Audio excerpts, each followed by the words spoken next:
Bonsoir à tous, donc de retour sur la chaîne Tomax pour évoquer ce soir le match entre le Stade Malherbe de Caen et le Paris Saint-Germain en Coupe de France.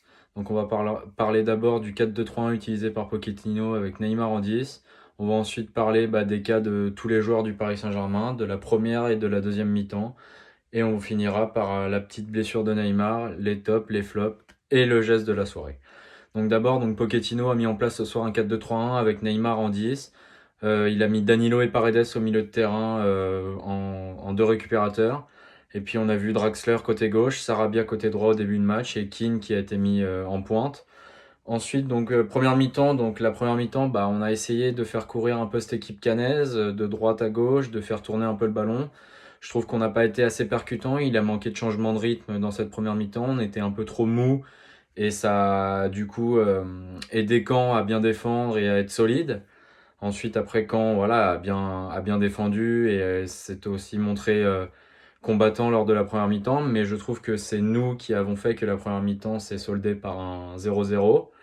Ensuite, la deuxième mi-temps, c'est vrai qu'on a été facilité, on s'est facilité la tâche par le but d'entrée qu'on a marqué. Voilà, sur cette bonne accélération de Neymar côté gauche, assez facile. Et puis derrière, le centre parfait pour la reprise de Keane du tibia, qui nous a permis de mener un 0 rapidement dès la 48e minute. Et derrière, on a pu contrôler le match jusqu'à la 75e minute, où à la 75e minute, on a été mis sous pression par les Canets, qui ont eu deux trois occasions franches et qui auraient pu revenir à un partout. Et le fait qu'ils auraient pu revenir à un partout aurait pu nous emmener dans une séance de tir au but. Et cette séance de tir au but, voilà, on ne sait pas ce qui peut se passer lors de tir au but. Donc quand on aurait pu passer et nous éliminer. Donc ça aurait été quand même un gros faux pas. Le principal, c'est qu'on soit qualifié et que l'on se soit imposé. Voilà, même si c'est par la plus courte des manières, 1-0. On a quand même pris la victoire. Et puis c'est important quand même pour la suite et à 6 jours du match face à Barcelone. Ensuite, les cas de tous les joueurs. Donc d'habitude, Danilo n'est pas exceptionnel et même en grandement en difficulté, je l'ai trouvé ce soir correct. Même techniquement, je l'ai trouvé un peu plus fluide que d'habitude. Alors, est-ce que c'est parce que l'opposition en face est une Ligue 2? Je sais pas, mais je l'ai trouvé un peu moins sous pression et un peu plus. Et son rendement était un peu plus qualitatif ce soir, je trouve. Donc voilà, à signaler le bon match de Danilo. Ensuite, Diallo ce soir qui fait quand même le travail derrière. Il est à côté de Kerrer, donc c'est jamais évident. Kerrer qui n'a encore ce soir pas gagné un seul duel.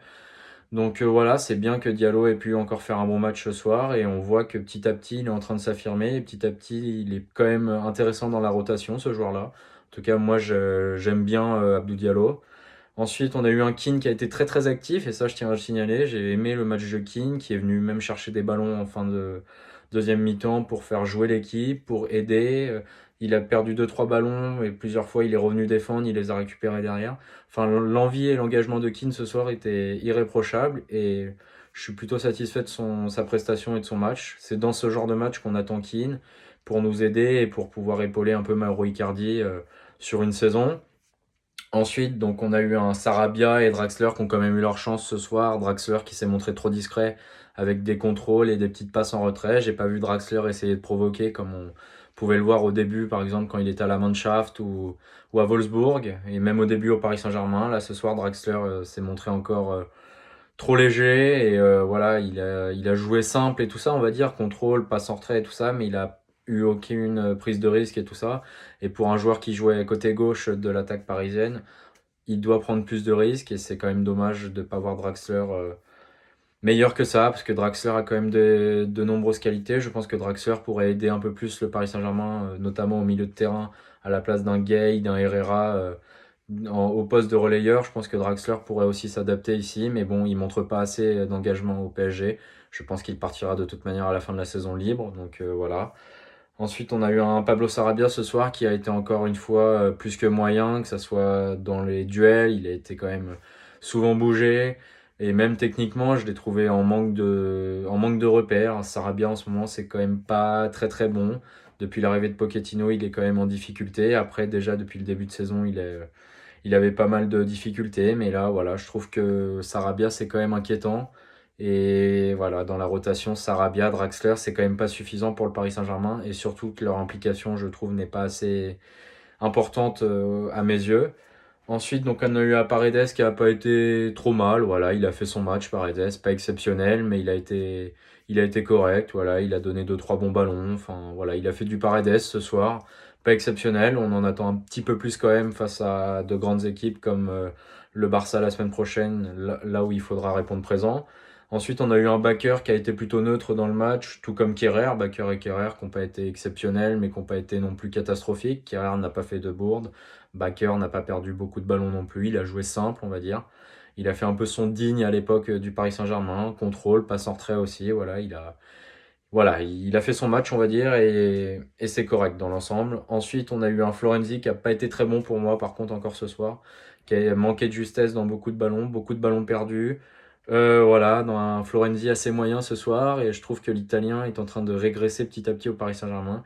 Je trouve qu'il a quand même un manque de niveau, tout simplement, pour évoluer au poste de latéral droit à Paris. Ensuite, on a eu un Rico qui n'a pas été forcément mis en difficulté ce soir, mis à part sur la frappe en première mi-temps de JCP, cette belle reprise de volée. Voilà, la seule fois où Rico a pu s'interposer et faire un arrêt de qualité. Mais sinon, voilà, les Canet ont été trop maladroits devant le but à la fin sur les deux trois occasions qu'ils ont eues. Donc du coup, Rico n'a pas pu intervenir. Ensuite, on va évoquer bien sûr la blessure de Neymar. Donc Neymar qui a fait un match pas trop mal, mais pas extraordinaire quand même. C'était pas un grand Neymar ce soir. Et sur l'action en deuxième mi-temps, je pense qu'il prend une bonne béquille au niveau de la cuisse.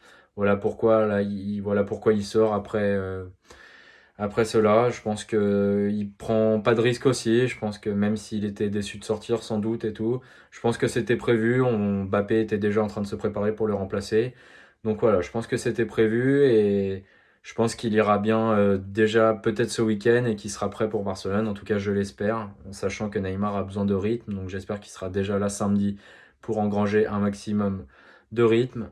Ensuite, donc on a vu Mbappé aussi rentrer dans ce match, tout comme le petit Xavi Simons. Ça fait plaisir de voir un petit jeune qu'on a piqué à Barcelone et tout ça entrer et commencer à jouer dans des compétitions officielles. Il avait joué un petit peu lors des matchs amicaux de l'été avant la Ligue des Champions.